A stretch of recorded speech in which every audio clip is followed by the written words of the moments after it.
ವೀಕ್ಷಕರೇ ಎಲ್ರಿಗೂ ನಮಸ್ಕಾರ. ಈಗ ರೇಷನ್ ಕಾರ್ಡ್ನಲ್ಲಿ ಕೆಲವು ಸಲ ಡೌನ್ಲೋಡ್ ಮಾಡಬೇಕಾದ್ರೆ ಈಗ ಹೊಸ ಕಸ್ಟಮರ್ಸ್ ಅಂದರೆ ಏನು ತಿದ್ದುಪಡಿ ಕರೆಕ್ಷನ್ಸ್ಗಳನ್ನ ಮಾಡ್ಕೊಂಡಿದ್ದಾರೆ, ಅವ್ರಿಗೆ OTP ಸೆಂಡ್ ಆಗ್ತಾ ಇಲ್ಲ. ಅವ್ರಿಗೆ OTP ಸೆಂಡ್ ಆಗ್ತಾ ಇದ್ದರೆ ಯಾವ ರೀತಿ ರೇಷನ್ ಕಾರ್ಡ್ನ ಡೌನ್ಲೋಡ್ ಮಾಡಬೇಕು ಅನ್ನೋದನ್ನು ಈ ವಿಡಿಯೋದಲ್ಲಿ ಸಂಪೂರ್ಣವಾದ ಮಾಹಿತಿಯನ್ನು ತಿಳಿಸ್ಕೊಡ್ತೀನಿ. ಹಾಗೆ ಕೆಲವರು ಏನು ಮಾಡ್ತಾರೆ ಅಂದರೆ ಕೆಲವರು ಡೈರೆಕ್ಟಾಗಿ ಅಂದರೆ ನಿಮ್ಮದು ರೇಷನ್ ಕಾರ್ಡ್ ನಂಬರ್ ಕೊಡಿ, ವಿತೌಟ್ OTPಯಲ್ಲಿ ನಾನು ಡೌನ್ಲೋಡ್ ಮಾಡ್ಕೊಡ್ತೀನಿ ಅಂತ ಕೂಡ ಹೇಳಿ ನಿಮಗೆ ಡೌನ್ಲೋಡ್ ಮಾಡಿ PDF ಕಳಿಸ್ತಾರೆ. ಅದು ಕೂಡ ಯಾವ ರೀತಿ ಅಂತ ನಾನು ಈಗ ತಿಳಿಸ್ಕೊಡ್ತೀನಿ. ಈಗ ನೋಡಿ ವೀಕ್ಷಕರೇ, ಈಗ ನಾವು ಮೊದಲು ಗೌರ್ಮೆಂಟ್ ವೆಬ್ಸೈಟ್ ಅಂದರೆ ಅದು ಥರ್ಡ್ ಪಾರ್ಟಿ ಅಂದರೆ ಡೈರೆಕ್ಟಾಗಿ PDF ನಿಮಗೆ ಕಳಿಸ್ತಾರೆ ನೋಡಿ, ಅದು ಥರ್ಡ್ ಪಾರ್ಟಿ ವೆಬ್ಸೈಟ್ ಆಗಿರುತ್ತೆ. ಈಗ ನಾವು ಗೌರ್ಮೆಂಟ್ ವೆಬ್ಸೈಟ್ ಕಡೆಯಿಂದ ವಿತೌಟ್ OTP ಅಂದರೆ OTP ಕಸ್ಟಮರ್ಗೆ ಕಳಿಸ್ದಂಗೆ ಯಾವ ರೀತಿ ಡೌನ್ಲೋಡ್ ಮಾಡಬೇಕು, ಯಾವ ರೀತಿ ಡೌನ್ಲೋಡ್ ಮಾಡಿ ಅವ್ರಿಗೆ ಪ್ರಿಂಟ್ ಕೊಡಬೇಕು ಅಂತ ಈ ವಿಡಿಯೋದಲ್ಲಿ ಸಂಪೂರ್ಣವಾದ ಮಾಹಿತಿನ ತಿಳಿಸ್ಕೊಡ್ತೀನಿ. ಅದಕ್ಕಿಂತ ಮುಂಚೆ ನೀವು ಏನಾದರೂ ನಮ್ಮ ಇದೇ ಮೊದಲ ಬಾರಿಗೆ ನನ್ನ ಯೂಟ್ಯೂಬ್ ಚಾನಲ್ ನೀವು ನೋಡ್ತಾ ಇದ್ದರೆ, ಹಾಗೆ ನಮ್ಮ Prajit Mysuru technical support YouTube ಚಾನಲ್ನ ಲೈಕ್ ಮಾಡಿ, ಸಬ್ಸ್ಕ್ರೈಬ್ ಮಾಡಿ, ಹಾಗೆ ಪಕ್ಕದಲ್ಲಿ ಕಾಣ್ತಾರಂಥ ಬೆಲ್ಲೈಕನ್ನ ಕೂಡ ಕ್ಲಿಕ್ ಮಾಡಿ. ಇಲ್ಲಿ ನೋಡಿ, ಈಗ ಮೊದಲು ನೋಡಿ ಇಲ್ಲಿ ಗೂಗಲ್ ಕ್ರೋಮ್ನ ಓಪನ್ ಮಾಡ್ಕೋಬೇಕಾಗುತ್ತೆ. ಕ್ರೋಮ್ನ ಓಪನ್ ಮಾಡಿ ಇಲ್ಲಿ ಆಹಾರ ಅಂತ ಟೈಪ್ ಮಾಡ್ಕೊಳ್ಳಿ. ಆಹಾರ ಅಂತ ಟೈಪ್ ಮಾಡಿದ್ಮೇಲೆ ನಿಮಗೆ ಫಸ್ಟ್ ಮೇಲ್ ವೆಬ್ಸೈಟ್ ಕಾಣಿಸ್ತದೆ ನೋಡಿ, ಆಹಾರ ಅಂತ. ಆಹಾರ ವೆಬ್ಸೈಟ್ ಇಲ್ಲಿ ಕಾಣಿಸ್ತದೆ ನೋಡಿ, ಈ ವೆಬ್ಸೈಟ್ನ ಕ್ಲಿಕ್ ಮಾಡ್ಕೋಬೇಕಾಗುತ್ತೆ. ಇಲ್ಲಿ ವೆಬ್ಸೈಟ್ ಏನಾಗಿದೆ ಅಂದರೆ ಚೇಂಜ್ ಮಾಡಿದ್ದಾರೆ ವೀಕ್ಷಕರೇ. ಇಲ್ಲಿ ವೆಬ್ಸೈಟು ಅಲ್ಲಿ ವೆಬ್ಸೈಟ್ ಚೇಂಜ್ ಮಾಡಿದರೆ ಸ್ವಲ್ಪ ವೆಯ್ಟ್ ಮಾಡಿ, ಅದೇ ಓಪನ್ ಆಗುತ್ತೆ. ಓಪನ್ ಆದಮೇಲೆ ನೋಡಿ ahara.karnataka.government.in ಅಂತ ಕಾಣಿಸ್ತಾ ನೋಡಿ, ಈ ವೆಬ್ಸೈಟ್ ನಿಮಗೆ ರೀಡೈರೆಕ್ಟಾಗಿ ಓಪನ್ ಆಗುತ್ತೆ. ಅದಾದಮೇಲೆ ಇಲ್ಲಿ ಕೆಳಗಡೆ ಇಲ್ಲಿ ಈ ಸೇವೆಗಳು ಅಂತಿದೆ ನೋಡಿ, ಇಲ್ಲಿ ಇದರಲ್ಲಿ ನಾವು ಮೊದಲು ಡೌನ್ಲೋಡ್ ಮಾಡ್ತಿದ್ವಿ. ಈಗ ಅಪ್ಡೇಟ್ ಮಾಡಿದ್ದಾರೆ ವೀಕ್ಷಕರೇ, ಕೆಲವು ಅಫಿಷಿಯಲ್ ವೆಬ್ಸೈಟ್ಸ್ ಈಗ ಸಾಫ್ಟ್ವೇರ್ನಲ್ಲಿ ಕೆಲವು ಚೇಂಜಸ್ ಮಾಡಿದ್ದಾರೆ. ಈಗ ನೋಡಿ, ನೀವು ಡೌನ್ಲೋಡ್ ಮಾಡಬೇಕು ಅಂತಂದರೆ ಇಲ್ಲಿ ಮೈಸೂರು ಅಂತಿದೆ ನೋಡಿ, ಇಲ್ಲಿ ಕೆಳಗಡೆ ಕಾಣಿಸ್ತಾ ಇದೆ ನೋಡಿ. ಈಗ ನಮ್ಮ ಮೈಸೂರು, ಕಲಬುರಗಿ ಮತ್ತು ಬೆಂಗಳೂರು ಈ 3 ಸರ್ವರ್ ಏನಿದೆ, ನೋಡಿ ವೀಕ್ಷಕರೇ, ಇಲ್ಲಿ 3 ಸರ್ವರ್ ಇದೆ ನೋಡಿ. 3 ಸರ್ವರ್ ಕೂಡ ಸಪ್ರೇಟಾಗಿ ಓಪನ್ ಆಗುತ್ತೆ. ಇಲ್ಲಿ ಕೆಳಗಡೆ ನಾನು ಮೈಸೂರ್ದು ಓಪನ್ ಮಾಡ್ತಾರೆ ಇದರಲ್ಲಿ ಮೈಸೂರು ರೀಸನ್ ಅಂತಿದೆ ನೋಡಿ, ಅದ್ರ ಮೇಲೆ ಸ್ಕ್ರಾಲ್ ಮಾಡಿದ್ರೆ ಅದು ರೇಷನ್ ಕಾರ್ಡ್ ಸ್ಟೇಟಸ್ ಅಂತ ಕಾಣಿಸ್ತಿದೆ ನೋಡಿ. ರೇಷನ್ ಕಾರ್ಡ್ ಸ್ಟೇಟಸ್ನ ಕ್ಲಿಕ್ ಮಾಡ್ಕೋಬೇಕಾಗುತ್ತೆ. ರೇಷನ್ ಕಾರ್ಡ್ ಸ್ಟೇಟಸ್ನ ಕ್ಲಿಕ್ ಮಾಡಿದ್ಮೇಲೆ ಇಲ್ಲಿ ನೋಡಿ ಸ್ಟೇಟಸ್ ಆಫ್ ರೇಷನ್ ಕಾರ್ಡ್ ಅಂತ ಕಾಣಿಸ್ತಿದೆ ನೋಡಿ, ಇದನ್ನು ಕ್ಲಿಕ್ ಮಾಡ್ಕೊಳ್ಳಿ. ಇದನ್ನು ಕ್ಲಿಕ್ ಮಾಡಿದ್ಮೇಲೆ ವಿತ್ OTP ಅಂತಿದೆ ನೋಡಿ, ವಿತ್ OTPನ ಕ್ಲಿಕ್ ಮಾಡಿ. ಅಂದರೆ ವಿತ್ OTP ಅಂದರೆ ಕಸ್ಟಮರ್ಗೆ ನಾವು OTP ಸೆಂಡ್ ಮಾಡ್ತಾ ಇಲ್ಲ, ಇದು ಯಾವ ರೀತಿ ಡೌನ್ಲೋಡ್ ಮಾಡಬೇಕು ಅಂತ ತೋರಿಸ್ತೀನಿ ನೋಡಿ. ಈಗ ನೀವು OTP ಅಂದರೆ ಇದು ವಿತೌಟ್ OTP ಇಲ್ಲದೆ ಯಾವುದೇ ಕಾರಣಕ್ಕೂ ರೇಷನ್ ಕಾರ್ಡು ಡೌನ್ಲೋಡ್ ಆಗಲ್ಲ ವೀಕ್ಷಕರೇ. ವಿತೌಟ್ OTP ಅಂದರೆ OTP ಸೆಂಡ್ ಆಗುತ್ತೆ, ಆದರೆ ಕಸ್ಟಮರ್ಗೆ ಸೆಂಡ್ ಆಗಲ್ಲ. ಅಂದರೆ ಯಾರು ಅಪ್ಲಿಕೆಂಟ್ ಇರ್ತಾರೆ, ಯಾರಿಗೆ ನೀವು ಡೌನ್ಲೋಡ್ ಮಾಡ್ತಾ ಇದ್ದೀರಾ ಅವ್ರಿಗೆ ಸೆಂಡ್ ಆಗಲ್ಲ. ಅದು ರೀಡೈರೆಕ್ಟಾಗಿ ಕನ್ಫ್ಯೂಸ್ ಮಾಡಿ, ಅಂದರೆ ಸಾಫ್ಟ್ವೇರ್ಗೆ ಕನ್ಫ್ಯೂಸ್ ಮಾಡಿ ನಾವು ಡೌನ್ಲೋಡ್ ಮಾಡ್ತಾ ಇದ್ದೀವಿ. ಸಾಫ್ಟ್ವೇರ್ ಕನ್ಫ್ಯೂಸ್ ಯಾವ ರೀತಿ ಮಾಡ್ತಾ ಇದ್ದೀವಿ ಅಂತಂದರೆ, ಮೊದಲು ಈಗ ನಿಮ್ಮದು ಆದಂಥ ರೇಷನ್ ಕಾರ್ಡ್ ಅಂದರೆ ನಿಮ್ಮ ಹತ್ರ ನಿಮ್ಮಲ್ಲಿರೋಂಥ ರೇಷನ್ ಕಾರ್ಡನ್ನ ನೀವು ತೊಗೋಬೇಕಾಗತ್ತೆ. ಅಂದರೆ ನೀವು ಯಾವ ಆಪ್ರೇಟರ್ ಇರ್ತೀರ, ನಿಮ್ಮ ರೇಷನ್ ಕಾರ್ಡನ್ನ ಹಾಕ್ಕೊಳ್ಳಿ.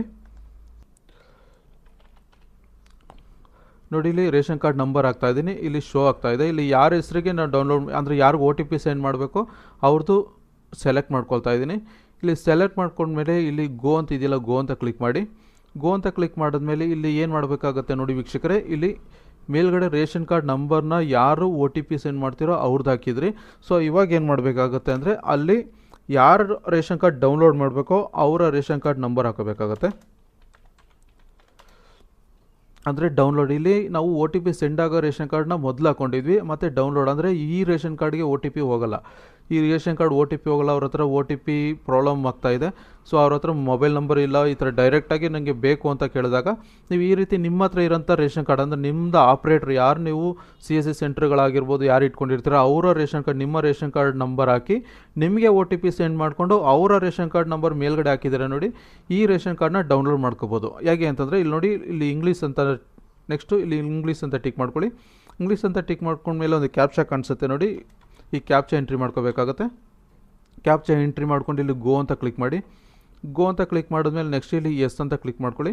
ಎಸ್ ಅಂತ ಕ್ಲಿಕ್ ಮಾಡಿದ್ಮೇಲೆ OTP ಅಂತ ಕ್ಲಿಕ್ ಮಾಡಿ. ಈ OTP ಯಾರಿಗೆ ಬರುತ್ತೆ ಅಂತಂದರೆ ಇಲ್ಲಿ ಯಾರು ಮೊದಲು ರೇಷನ್ ಕಾರ್ಡ್ ನಂಬರ್ ಹಾಕಿ ಇಲ್ಲಿ ಸೆಲೆಕ್ಟ್ ಮಾಡಿರ್ತೀರ ನೋಡಿ, ಈ ಸೆಲೆಕ್ಟ್ ಮಾಡಿರೋರಿಗೆ OTP ಸೆಂಡ್ ಆಗುತ್ತೆ ನೋಡಿ. ಇಲ್ಲಿ OTPನ ಎಂಟರ್ ಮಾಡ್ತಾ ಇದ್ದೀನಿ.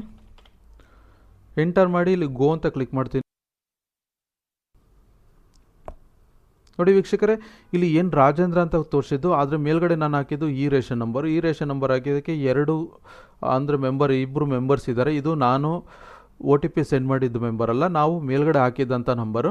ಈ ನಂಬರ್ ಅಂದರೆ ನಮ್ಮ OTP ತೊಗೊಂಡು ಬೇರೆ ಯಾವ ನಂಬರ್ ಡೌನ್ಲೋಡ್ ಮಾಡಬೇಕೋ ಆ ನಂಬರ್ ಕೊಟ್ಟು ಡೌನ್ಲೋಡ್ ಮಾಡ್ಕೋಬೋದು. ಅದಾದಮೇಲೆ ಇಲ್ಲಿ ವ್ಯೂ ರೇಷನ್ ಕಾರ್ಡ್ ಡೀಟೇಲ್ ಅಂತಿದೆಯಲ್ಲ, ಇದನ್ನು ಕ್ಲಿಕ್ ಮಾಡ್ಕೊಳ್ಳಿ.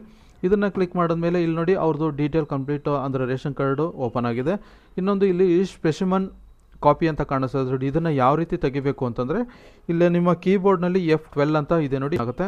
ಈ ಥರ ಓಪನ್ ಆದಮೇಲೆ ಕಂಟ್ರೋಲ್ F ಅಂತ ಅಂದರೆ ಕಂಟ್ರೋಲ್ F ಅಂತ ಕ್ಲಿಕ್ ಮಾಡಿ. ಕಂಟ್ರೋಲ್ F ಅಂತ ಇಲ್ಲೆಲ್ಲರೂ ಒಂದು ಕಡೆ ಕ್ಲಿಕ್ ಮಾಡಿಬಿಟ್ಟು ಕಂಟ್ರೋಲ್ F ಅಂತ ಕ್ಲಿಕ್ ಮಾಡಿ. ಇಲ್ಲಿ ಫೈಂಡ್ ಅಂತ ಬಂದಿದೆ ನೋಡಿ. ಫೈಂಡ್ನಲ್ಲಿ ಸ್ಪೆಸಿಮನ್ ಅಂತ ಟೈಪ್ ಮಾಡಿ. ಇಲ್ಲಿ ಸ್ಪೆಸಿಮನ್ ಒಳಗಡೆ ಒಂದು ಶೋ ಆಗ್ತದೆ, ಯೆಲ್ಲೋ ಕಲರ್ ಶೋ ಆಗ್ತಾಯಿದೆ ನೋಡಿ, ಇಮೇಜ್ ಸ್ಪೆಸಿಮನ್ ಅಂತ. ಇದನ್ನು ಡಬಲ್ ಕ್ಲಿಕ್ ಮಾಡಿ ಇಷ್ಟು ಸೆಲೆಕ್ಟ್ ಮಾರ್ಕ್ ಆಗುತ್ತೆ. ಮಾರ್ಕ್ ಆದಮೇಲೆ ಅದನ್ನು ಬ್ಯಾಕ್ ಸ್ಪೇಸ್ ಕೊಡಿ. ಬ್ಯಾಕ್ ಸ್ಪೇಸ್ ಕೊಟ್ಟು ಇದು ನೋಡಿ ಕಂಪ್ಲೀಟ್ ಸ್ಪೆಸಿಮನ್ ಅಂತ ಹೋಗಿದೆ ವೀಕ್ಷಕರೇ.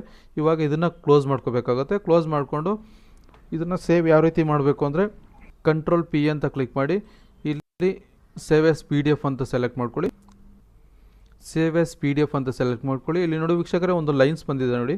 ಈ ಲೈನ್ಸ್ ಅಂದರೆ ಮಾರ್ಜಿನ್ ಬಾರ್ಡರ್ ಅದೇ ಸೆಲೆಕ್ಟ್ ಆಗಿದೆ. ಬಟ್ ಈ ಬಾರ್ಡರ್ ಹೋಗಬೇಕು ಅಂತಂದರೆ ಇಲ್ಲಿ ಲೇಔಟ್ ಇದೆ ನೋಡಿ ವೀಕ್ಷಕರೇ. ಲೇಔಟಲ್ಲಿ ಪಾರ್ಚರೇಟ್ ಇರೋದನ್ನ ಲ್ಯಾಂಡ್ಸ್ಕೇಪ್ ಮಾಡ್ಕೊಳ್ಳಿ. ಈಗ ಬಾರ್ಡರ್ ನೋಡಿ ಇಲ್ಲಿ ಇದ್ರ ಮೇಲೆ ಇದ್ದಿದ್ದು ಸೈಡ್ಗೆ ಬಂದಿದೆ. ಈಗ ಪೇಪರ್ ಸೈಜು A4 ಎಲ್ಲ ಸೆಲೆಕ್ಟ್ ಮಾಡ್ಕೊಳ್ಳಿ. ಮೊದಲಿಗೆ ಇಲ್ಲಿ ಸೇವ್ ಎಸ್ ಕೊಟ್ಕೊಳ್ತಾ ಇದ್ದೀನಿ. ಹಾಗೆ ಲ್ಯಾಂಡ್ಸ್ಕೇಪ್ ಮಾಡಿದ್ರೆ ಬಾರ್ಡರ್ ಸೈಡ್ಗೆ ಹೋಗಿದೆ. ಮತ್ತು A4ನಲ್ಲಿ ಸೇವ್ ಮಾಡ್ಕೊಳ್ತಾ ಇದ್ದೀನಿ ವೀಕ್ಷಕರೇ.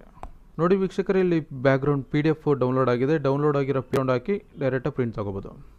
ಇಲ್ಲ ನಮಗೆ ಡೈರೆಕ್ಟಾಗಿ ಅಂದರೆ ಥರ್ಡ್ ಪಾರ್ಟಿ ಸಾಫ್ಟ್ವೇರ್ ಅಂದರೆ ರೆಡಿ ಬ್ಯಾಕ್ಗ್ರೌಂಡ್ ಬೇಕಪ್ಪ ಅಂತಂದರೆ ಅದಕ್ಕೆ ನೀವು ಕೆಲವು ಅಮೌಂಟ್ನ ಪೇ ಮಾಡಬೇಕಾಗತ್ತೆ. ಇದೆಲ್ಲ ಈಗ ಮಾಡಿದ್ದು ಗೌರ್ಮೆಂಟ್ ವೆಬ್ಸೈಟಿಂದ ಡೈರೆಕ್ಟಾಗಿ ಡೌನ್ಲೋಡ್ ಮಾಡಿ ನೀವು ಎಡಿಟ್ ಮಾಡಿ ಬ್ಯಾಕ್ಗ್ರೌಂಡ್ ಹಾಕಿ ಕೊಡೋದು ನಿಮಗೆ ಫ್ರೀ ಆಫ್ ಕಾಸ್ಟ್ ಇರುತ್ತೆ. ಯಾವುದೇ ರೀತಿ ಚಾರ್ಜಸ್ ಇರೋಲ್ಲ.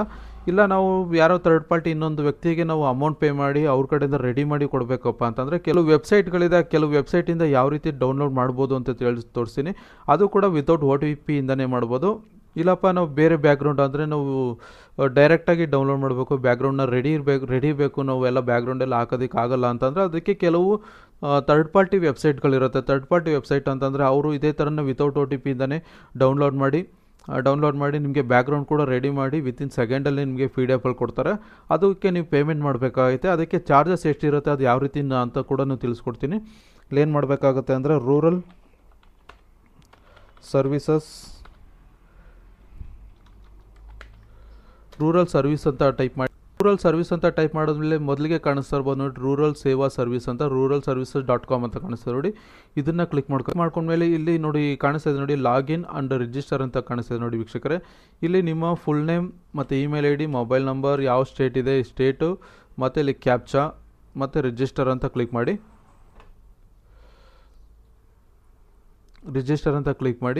ಈ ರಿಜಿಸ್ಟರ್ ಅಂತ ಕ್ಲಿಕ್ ಮಾಡಿದ ತಕ್ಷಣ ನಿಮ್ಗೆ ಏನು ಮಾಡ್ತಾರೆ ಅಂದರೆ ನಿಮ್ಮ ಮೇಲ್ ಐಡಿಗೆ ಒಂದು ಮೇಲ್ ID ಮತ್ತು ಮೊಬೈಲ್ ನಂಬರ್ಗೆ ಒಂದು ಯೂಸರ್ ID ಮತ್ತು ಪಾಸ್ವರ್ಡ್ನ ಸೆಂಡ್ ಮಾಡ್ತಾರೆ. ಆ ಯೂಸರ್ ID ಪಾಸ್ವರ್ಡ್ನ ನೀವು ಏನು ಮಾಡ್ಕೋಬೇಕಾಗುತ್ತೆ, ಯೂಸರ್ ID ಪಾಸ್ವರ್ಡ್ನ ಅಪ್ಲೈ ಮಾಡಿ ನೀವು ಲಾಗಿನ್ ಮಾಡ್ಕೋಬೇಕಾಗುತ್ತೆ. ನೋಡಿ ವೀಕ್ಷಕರೇ ಇಲ್ಲಿ ನಾನು ಲಾಗಿನ್ ಅಂತ ಕ್ಲಿಕ್ ಮಾಡಿ ಏಜೆಂಟ್ ಲಾಗಿನ್ ಅಂತಿದ್ದೀನಿ ನೋಡಿ. ನನಗೆ ಯೂಸರ್ ID ಪಾಸ್ವರ್ಡ್ನ ಅಪ್ಲೈ ಮಾಡ್ತಾ ಇದ್ದೀನಿ. ಯೂಸರ್ ID ಮತ್ತು ಪಾಸ್ವರ್ಡ್ನ ಮತ್ತು ಲಾಗಿನ್ ಅಂತ ಕ್ಲಿಕ್ ಮಾಡಿದ್ರೆ ಒಂದು ವೆಬ್ಸೈಟ್ ಓಪನ್ ಆಗಿದೆ. ಇದು ಕ್ಲೋಸ್ ಮಾಡ್ಕೋಬೇಕಾಗುತ್ತೆ. ಇಲ್ಲಿ ಕ್ಲೋಸ್ ಮಾಡಿಕೊಂಡು ಇಲ್ಲಿ ನೋಡಿ ವೀಕ್ಷಕರೇ ಮೊದಲು ವಾಲೆಟ್ನಲ್ಲಿ ಅಂದರೆ ಇದರಲ್ಲಿ ಅಮೌಂಟ್ ಪೇ ಮಾಡ್ಕೋಬೇಕಾಗುತ್ತೆ. ಅಂದರೆ ಒಂದು ರೇಷನ್ ಕಾರ್ಡ್ಗೆ 15 ರೂಪಾಯಿ ಚಾರ್ಜ್, 15 ರೂಪೀಸ್ ಚಾರ್ಜ್ ಮಾಡ್ತಾರೆ. ವಾಲೆಟ್ ರೀಚಾರ್ಜ್ ಅಂತ ಕಾಣಿಸ್ತಾ ಇದೆ ನೋಡಿ. ವಾಲೆಟ್ ರೀಚಾರ್ಜ್ಗೆ ಇಲ್ಲಿ ಸ್ಕ್ಯಾನ್ ಮಾಡಿ ಮಿನಿಮಮ್ 50 ರೂಪೀಸ್ ಅಂತ ಇರುತ್ತೆ ವೀಕ್ಷಕರೇ. ನೀವು ಒಂದು 50 ರೂಪೀಸ್ ರೀಚಾರ್ಜ್ ಮಾಡ್ಕೊಳ್ಳಿ. ಯಾಕೆಂದರೆ ಜಾಸ್ತಿ ರೀಚಾರ್ಜ್ ಮಾಡೋಕ್ಕೆ ಹೋಗ್ಬಿಡಿ. ಯಾಕೆಂದರೆ ಇದು ಎಲ್ಲ ಥರ್ಡ್ ಪಾರ್ಟಿ ಸಾಫ್ಟ್ವೇರ್ಸ್ ಆಗಿರುತ್ತೆ, ಥರ್ಡ್ ಪಾರ್ಟಿ ವೆಬ್ಸೈಟು. ಈ ಥರ್ಡ್ ಪಾರ್ಟಿ ವೆಬ್ಸೈಟ್ ಯಾವ ಟೈಮಲ್ಲಿ ಬೇಕಾದ್ರೂ ಗೌರ್ಮೆಂಟ್ ಅವರು ಬ್ಯಾನ್ ಮಾಡ್ಬೋದು. ಸೊ ಅದರಿಂದ ಏನು ಮಾಡಬೇಕಾಗುತ್ತೆ, ನೀವು 50 ರೂಪೀಸ್ ಮಾತ್ರ ರೀಚಾರ್ಜ್ ಮಾಡಿಕೊಂಡು ಯೂಸ್ ಮಾಡ್ಕೊಳ್ಳಿ. ಯಾಕೆಂದರೆ ನಿಮಗೆ ರೇಷನ್ ಕಾರ್ಡ್ ಬೇಕಾಗಿರೋ 15 ರೂಪಾಯಿ ಆಗಿರೋದ್ರಿಂದ ಒಂದು 50 ರೂಪೀಸ್ ರೀಚಾರ್ಜ್ ಮಾಡ್ಕೊಳ್ಳಿ. ಈಗ ನಾನು ಕೂಡ ಇಲ್ಲಿ ರೀಚಾರ್ಜ್ ಒಂದು 50 ರೂಪೀಸ್ ಮಾಡಿದ್ದೆ. ಈಗ 35 ರೂಪೀಸ್ ಇದೆ. ಒಂದು ಕಾರ್ಡ್ ಆಲ್ರೆಡಿ ಡೌನ್ಲೋಡ್ ಮಾಡಿದ್ದೀನಿ. ಇದು ಯಾವ ರೀತಿ ಅಂತ ಕೂಡ ನಿಮಗೆ ತೋರಿಸ್ತೀನಿ ನೋಡಿ. ಇಲ್ಲಿ ರೀಚಾರ್ಜ್ ಮಾಡ್ಕೋಬೇಕಾಗಿರುತ್ತೆ. ಇಲ್ಲಿ ನೋಡಿ ಇಲ್ಲಿ ರೇಷನ್ ಕಾರ್ಡ್ ಅಂತ ಕಾಣಿಸ್ತಾ ನೋಡಿ. ರೇಷನ್ ಕಾರ್ಡ್ನ ಕ್ಲಿಕ್ ಮಾಡ್ಕೊಳ್ಳಿ. ಇಲ್ಲಿ ಹ್ಯಾಡ್ RC ಅಂತಿದೆ ನೋಡಿ. ಹ್ಯಾಡ್ RCನ ಕ್ಲಿಕ್ ಮಾಡಿ.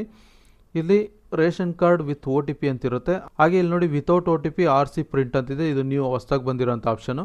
ಇದನ್ನು ಕ್ಲಿಕ್ ಮಾಡ್ಕೊಳ್ಳಿ. ಇದನ್ನು ಕ್ಲಿಕ್ ಮಾಡಿಕೊಂಡು ನಿಮಗೆ ಆಪ್ಷನ್ ಅಂದರೆ ಯಾವ ಸ್ಟೇಟ್ ಯಾವ ಡಿಸ್ಟ್ರಿಕ್ಟ್ ಬರುತ್ತೆ ಅದನ್ನು ಸೆಲೆಕ್ಟ್ ಮಾಡ್ಕೊಳ್ಳಿ. ನಾವು ಮೈಸೂರು ಆಗಿದ್ದರಿಂದ ಮೈಸೂರು ಸೆಲೆಕ್ಟ್ ಮಾಡ್ತಾಯಿದ್ದೀನಿ. ಮೈಸೂರು ಸೆಲೆಕ್ಟ್ ಮಾಡ್ಕೊಂಡು ಇಲ್ಲಿ ರೇಷನ್ ಕಾರ್ಡ್ ನಂಬರ್ನ ಎಂಟ್ರಿ ಮಾಡ್ಕೋಬೇಕಾಗುತ್ತೆ. ಅಂದರೆ ಏಜೆಂಟ್ ರೇಷನ್ ಕಾರ್ಡ್ ಅಂದರೆ ನಿಮ್ಮ ರೇಷನ್ ಕಾರ್ಡ್ ನಂಬರ್ನ ಎಂಟ್ರಿ ಮಾಡ್ಕೋಬೇಕಾಗುತ್ತೆ. ನಿಮ್ಮ ರೇಷನ್ ಕಾರ್ಡ್ ನಂಬರ್ನ ಎಂಟ್ರಿ ಮಾಡಿದ್ಮೇಲೆ ನಿಮಗೊಂದು OTP ಬರುತ್ತೆ ವೀಕ್ಷಕರೇ. ನಿಮಗೊಂದು OTPನ ಎಂಟ್ರಿ ಮಾಡ್ಕೊಳ್ಳಿ. ಆಮೇಲೆ ಕೆಳಗಡೆ ಇನ್ನೊಂದು ಅವ್ರ ರೇಷನ್ ಕಾರ್ಡ್ ಯಾರು ಡೌನ್ಲೋಡ್ ಮಾಡೋಕೆ ಅವ್ರ ರೇಷನ್ ಕಾರ್ಡ್ ಕೇಳ್ತಾರೆ. ಅಲ್ಲಿ ರೇಷನ್ ಕಾರ್ಡ್ ಮೇಲೆ ಇಲ್ಲಿ ಸಬ್ಮಿಟ್ ಕೇಳಿದ್ಮೇಲೆ ಇಲ್ಲಿ ಸಬ್ಮಿಟ್ ಅಂತ ಕ್ಲಿಕ್ ಮಾಡ್ಕೊಳ್ಳಿ. ಸಬ್ಮಿಟ್ ಅಂತ ಕ್ಲಿಕ್ ಮಾಡಿದ್ಮೇಲೆ ಇಲ್ಲಿ ನಿಮಗೆ ಅವ್ರದ್ದು PDF ಸೆಂಡ್ ಮಾಡಿರ್ತಾರೆ. PDF ಯಾವ ರೀತಿ ಇರುತ್ತೆ ಅಂತ ಈ ಸಾಫ್ಟ್ವೇರ್ ಅಂದರೆ ಈ ಸಿಸ್ಟಮಲ್ಲಿಲ್ಲ, ನಾನು ಇನ್ನೊಂದು ಸಿಸ್ಟಮ್ನಲ್ಲಿ ಓಪನ್ ಮಾಡಿ ತೋರಿಸ್ತೀನಿ. ಯಾಕೆಂದರೆ ಸಾಫ್ಟ್ವೇರೆಲ್ಲ ಇನ್ಸ್ಟಾಲ್ ಮಾಡ್ಕೋಬೇಕಾಗುತ್ತೆ. ಇಲ್ಲಿ ಕೆಲವು ಸಾಫ್ಟ್ವೇರ್ಸ್ ಅಂತ ಕೊಟ್ಟಿದ್ದಾರೆ ನೋಡಿ, ಇದು ಸಾಫ್ಟ್ವೇರ್ನ ಇನ್ಸ್ಟಾಲ್ ಮಾಡಬೇಕು. ಹಾಗೆ ಯಾವ ರೀತಿ ಇನ್ಸ್ಟಾಲ್ ಮಾಡಬೇಕು ಅಂತ ಕೂಡ ಇಲ್ಲಿ ವಿಡಿಯೋ ಹಾಕಿದ್ದಾರೆ. ಇದನ್ನು ಇನ್ಸ್ಟಾಲ್ ಮಾಡಿಕೊಂಡ್ರೆ ಮಾತ್ರ ಇಲ್ಲಿ ವರ್ಕ್ ಆಗೋದು. ಡೌನ್ಲೋಡ್ ಮಾಡಿರೋ ಸಾಫ್ಟ್ವೇರ್ನ ಓಪನ್ ಮಾಡಿ ತೋರಿಸ್ತೀನಿ ನೋಡಿ. ಆ ಓಪನ್ ಮಾಡಿದರೆ ಈ ರೀತಿ ರೆಡಿಯಾಗಿರುತ್ತೆ. ಅಂದರೆ ಬ್ಯಾಕ್ಗ್ರೌಂಡೆಲ್ಲ ಆಲ್ರೆಡಿ ಅವರೇ ಆಟೋಮೆಟಿಕ್ಕಾಗಿ ರೆಡಿಯಾಗಿ ಬಂದಿರುತ್ತೆ. ಈ ರೀತಿ ನೀವು ಡೌನ್ಲೋಡ್ ಮಾಡಿ ಪ್ರಿಂಟ್ ಕೂಡ ಕೊಡ್ಬೋದು ವೀಕ್ಷಕರೇ. ಈ ವಿಡಿಯೋ ನೋಡಿದ್ದಕ್ಕೆ ಧನ್ಯವಾದಗಳು. Thank you for watching.